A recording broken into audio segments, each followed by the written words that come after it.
नमस्कार, जी बिजनेस पर आपका स्वागत है। आप देख रहे हैं पावर ब्रेकफास्ट। आपके साथ मैं हूं मानसी दवे। शुरुआत सीधा विदेशी बाजार के संकेतों को समझकर कर लेते हैं। सुस्ती के संकेत आज देखने को मिल रहे हैं। एशियाई बाजार की शुरुआत भी लाल निशान के साथ होती हुई। सबसे पहले एसजीएक्स निफ्टी आपके टीवी स्क्रीन पर 11,837 के स्तर पर करीब आधे प्रतिशत की गिरावट के साथ फिलहाल यहाँ पर ट्रेड आप देखेंगे। वहीं डाउ फ्यूचर्स भी देखिए 133 अंकों की गिरावट यहाँ पर भी बिल्कुल देखने को मिल रही है।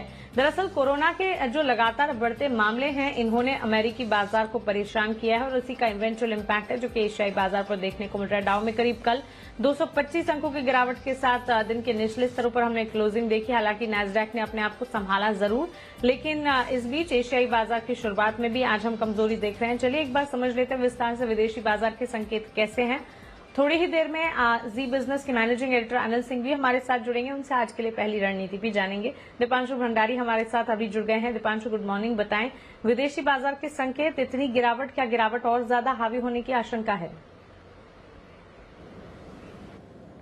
Good morning Mansi. थोड़े सुस्त संकेत जरूर आ रहे हैं। हालांकि अगर आप कल शाम का अमेरिकी बाजारों का एक्शन देखें तो फिर एक बड़ी गिरावट के बाद थोड़े बाजार संभले हैं। एक काफ़ी छोटी रेंज में ही ट्रेड हुआ, लगभग 250 पॉइंट की रेंज में ही डाउ पर ट्रेड हुआ और उसमें हमने देखा कि 220 अंक फिसलकर डाउ दिन के निचले स्तर पर बंद हुआ।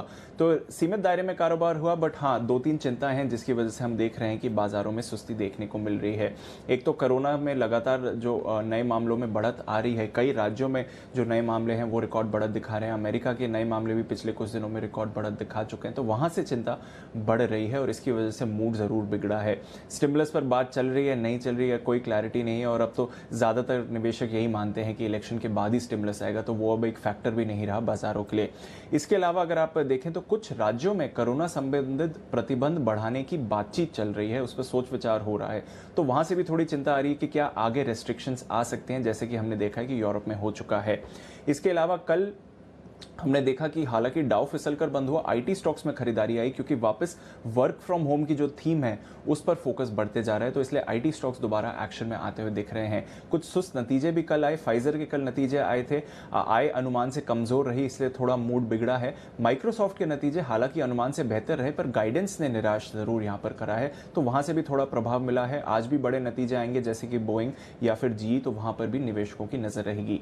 यूरोप में देखें तो एक बार फिर से यहां पर भी गिरावट आती हुई दिखी है। लगभग 1 से 2% तक यूरोप के बाजार कल फिसले हैं। इसके अलावा अगर आप देखें तो कच्चे तेल में हमने 2% का रिबाउंड देखा है। गल्फ ऑफ मेक्सिको में एक और तूफान आने की संभावना है, तो शायद फिर से प्रोडक्शन कट्स होंगे जिसकी वजह से कच्चे तेल के दामों को सहारा मिला है। और फाइनली डॉलर पर अगर आप देखें तो यहां पर सुस्ती चल रही है और इसके अलावा सोना दायरे में रहा। हल्की सी खरीदारी आई, बट वैसे एक रेंज बाउंड ही दिन रहा जहां तक सोने का सवाल है। बिल्कुल दीपांशु, शुक्रिया ये जानकारी के लिए और हमारे साथ जुड़ने के लिए। आगे बढ़ते हैं, हम जान लेते हैं कि कल के कारोबारी सत्र में संस्थागत निवेशकों ने क्या किया। एफआईएस डीआईएस का एक्शन, और इस बार एफआईएस के आंकड़े पॉजिटिव हैं। यहाँ पर देखिए कैश मार्केट में एफआईएस ने करीब 3,515 करोड़ की खरीदारी की है। वहीं वायदा बाजार में भी एफआईएस की खरीदारी ही है 1,205 करोड़ की। कैश मार्केट में डीआईएस की तरफ से बिकवाली के आंकड़े आए हैं 1,571 करोड़ के। तो क्लियरली कैश मार्केट और वायदा बाजार में एफआईएस की खरीदारी के आंकड़े और डीआईएस कैश मार्केट में कर रहे हैं बिकवाली। चलिए अब सीधा रुख करते हैं हमारे स्पेशल सेगमेंट का, जहां हम रोज बात करते हैं जी बिजनेस के मैनेजिंग एडिटर अनिल सिंघवी से।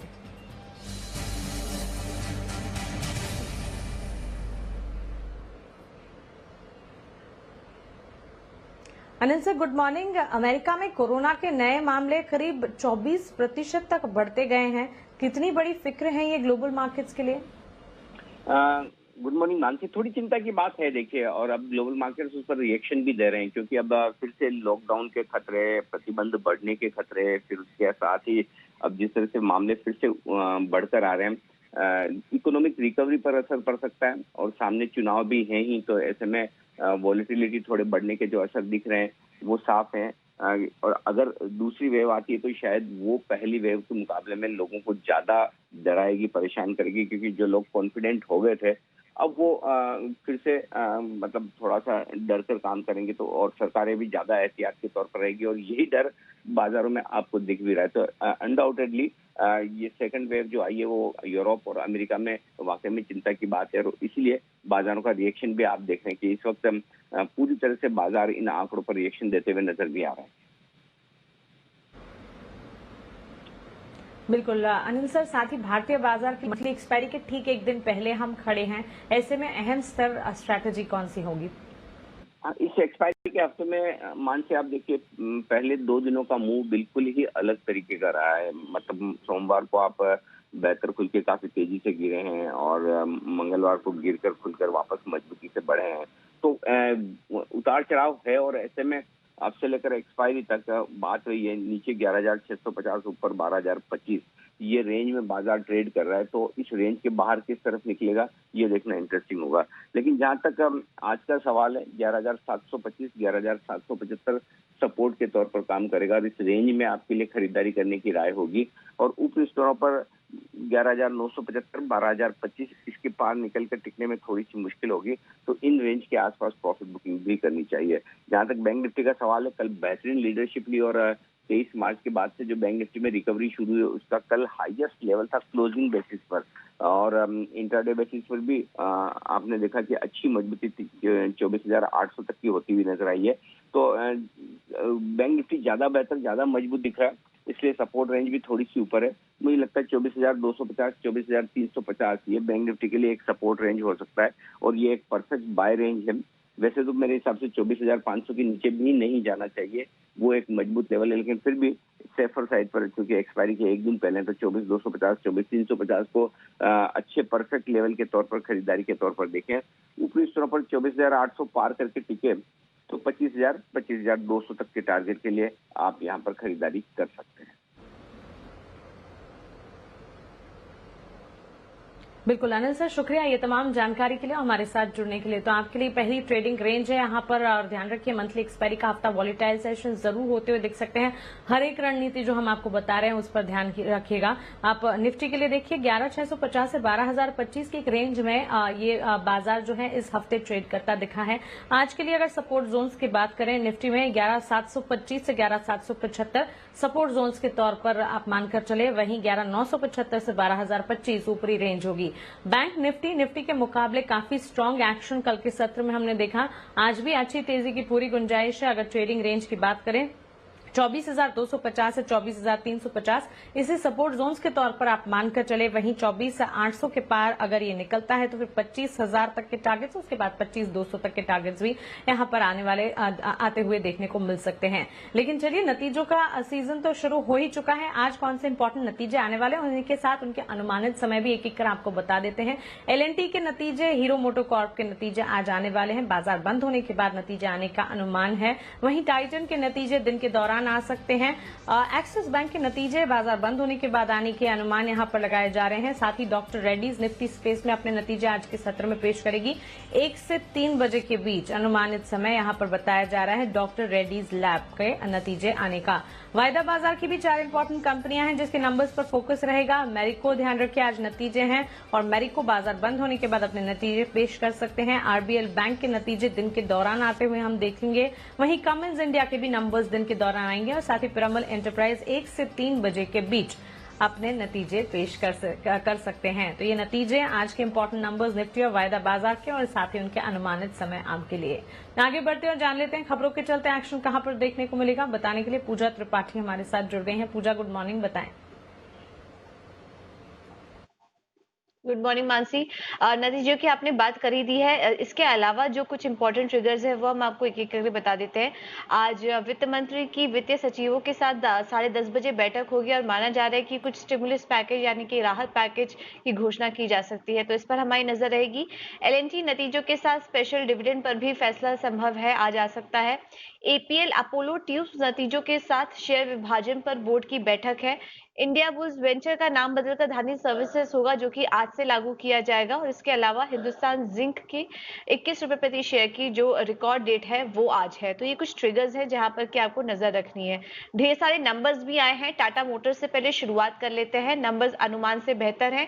IMA करीब 18% की गिरावट दर्ज हुई है, लेकिन हमारे अनुमान से बेहतर आंकड़े हैं। और घाटा भी 314 करोड़ का आया है, लेकिन हम इससे ज्यादा घाटे की अनुमान कर रहे थे, तो अनुमान से बेहतर नंबर्स हैं।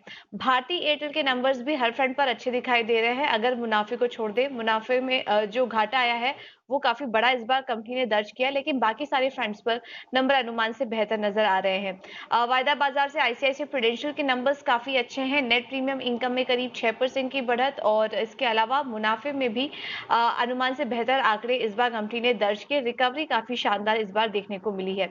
एसकेएफ इंडिया के नंबर्स कमजोर हैं। बिक्री में 6% की गिरावट, मुनाफे में 23% की गिरावट इस बार दर्ज की गई है। निप्पॉन लाइफ एसेट मैनेजमेंट के नंबर्स मिले जुले हैं। बिक्री में करीब 13% की गिरावट दर्ज हुई है, लेकिन मुनाफा बढ़ा है कंपनी का 6% से।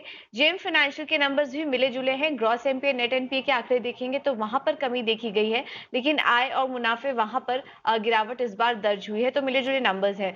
कैस्ट्रॉल के नंबर्स काफी शानदार दिखाई दे रहे हैं, अनुमान से बेहतर। बिक्री में 4% की बढ़त, मार्जिन 32% इस बार कंपनी ने दर्ज किए और मुनाफे में करीब 8.5% की ग्रोथ इस बार कंपनी ने दर्ज की है।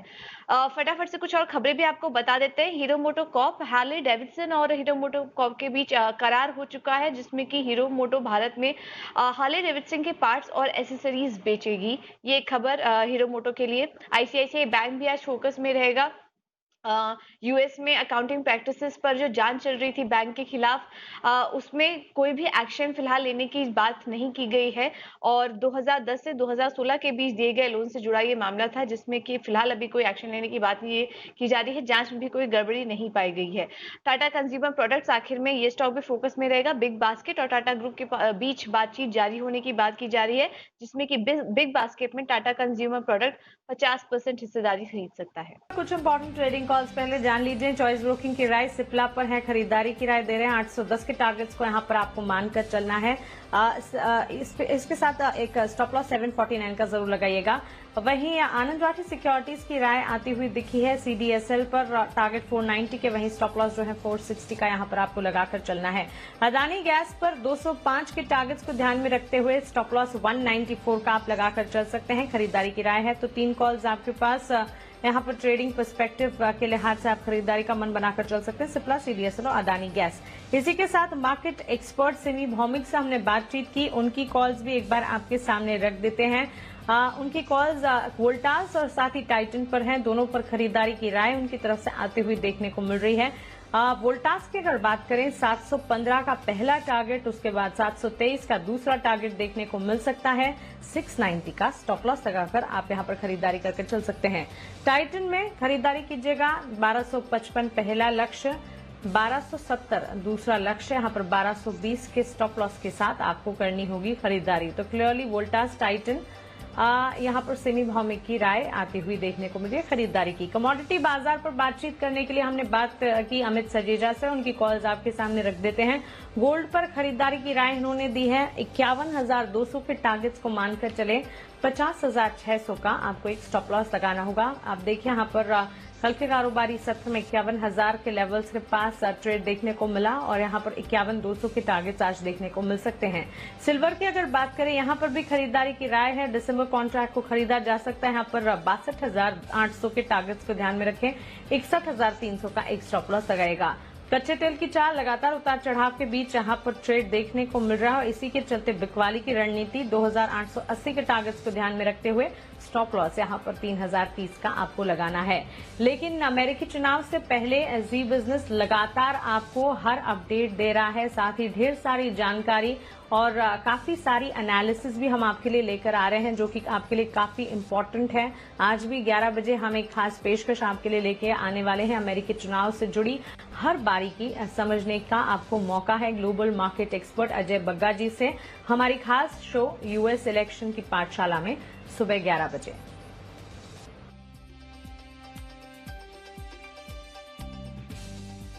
और चलिए, इस बीच हमने एक ट्विटर पोल भी कराया है, आपको बता दें आप इस पोल का हिस्सा बन सकते हैं। अमेरिका के राष्ट्रपति चुनाव पर पोल, अमेरिकी चुनाव में कौन सा मुद्दा सबसे बड़ा है, ये आज का सवाल है।